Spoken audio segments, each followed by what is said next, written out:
Okay, here we are on a beautiful gray day. This is the exterior. We have a stucco wall. You hear that sound? This is an EFFS stucco wall. Now the thing about EFFS stucco, all stucco for that matter, but especially EFFS stucco, is it's a very excellent insulator. And it's attractive and it's uniform. Now the bad things about this is that this material is by nature, it has a history of being problematic in regards to moisture because it is such a great insulator. Once moisture gets into this wall, it doesn't come out, and so then the wood rots and then we have problems. What I have noticed, and this is a good thing, okay, but if we come along here, you'll see that we actually have a weep screed. One of my favorite things, only I don't get to report it today. You don't have one. I mean, I'm kind of reporting it, but the exterior light fixtures, they should be sealed with a protective bubble cover, kind of like a helmet. It's called an in-use cover. Okay. The holes around the plumbing fenestrations, they should be sealed. The nails, the fasteners for the rain gutter, I cannot make a positive determination about that. Coming on along, it looks nice. It's just a few years old.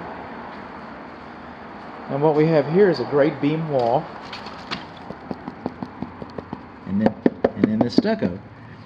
We should have a weep screed here, so we are missing some weep screeds. Then also around the garage door casement, is that dense because it's styrofoam? We've got to get a gap right there, but we don't have a gap over here. So this is capillary action. Capillary action can cause water to, it won't come up as much as like for real wood, but behind there we do have real wood.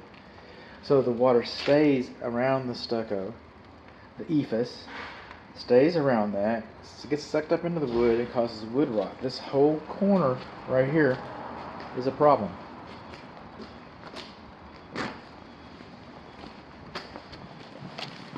This is the north side. The home faces east. Rain gutters should divert water away from the house. This doesn't. We have negative drainage all along here. This rain gutter just does not take the water away. The water rolls around here, this whole area, and it's a problem.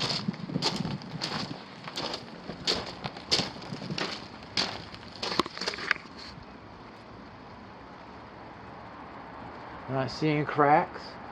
I'm not seeing anything like that. Moving on along here. This is high soil. This is high soil. See how we have the gap? We have a weep gap. We don't have a weep gap here. We got high soil all along the northwest corner of the structure. This is the west side of the garage.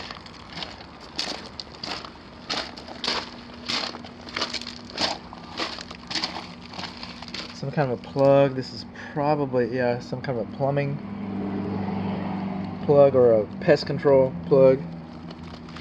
These are surface drains. We do have some surface drains. And the gas meter is way down there. I'm supposing that everybody shares one gas meter, or at least on this side. These poor people got high soil too. This is a different unit.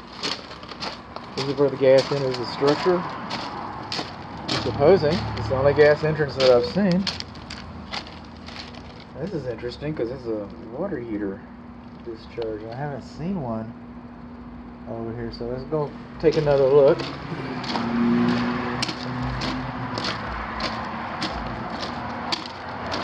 Another water heater. See, other here have water heater discharges.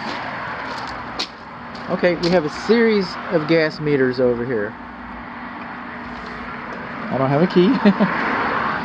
But what I'm not seeing, let's just try this. Okay, but what I'm not seeing is where the gas meters enter the house. I'm not seeing a grounding. I'm not seeing how the gas system, the gas piping is being grounded. But this is your gas meter over on the west side of the south wall. Just bear with me for a moment because this is water heater stuff. Water heater stuff, water heater stuff. Why don't we have any water heater stuff for our house? Why don't we have that?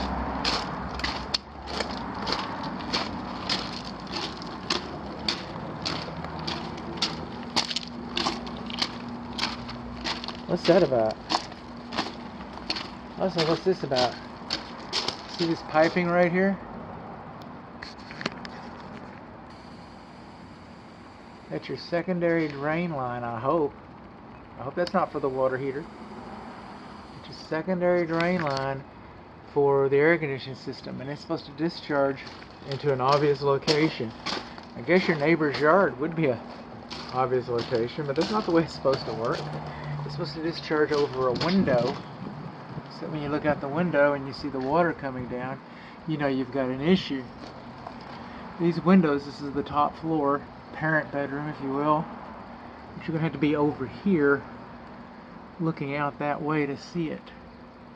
If you don't happen to be that way, well then that's an issue. Now where's our water heater drain? Huh? Ah! Hiding from me. Us. This is the water heater, temperature pressure relief valve drain line, and the safety pan drain line. They are not supposed to discharge. The pan can discharge a little higher, but they're not supposed to discharge higher from the ground than 6 inches. And they are discharging higher from the ground than 6 inches. So what do we learn? We learned that we've got some high soil over here. We've got negative drainage over here. We learned that we don't have a weep screed over there. We learned that we have soffit vents. We learned that. We learned that our air conditioning secondary drain line does not discharge in an obvious location. We also learned that our water heater temperature pressure relief valve drain line terminates too high from the ground.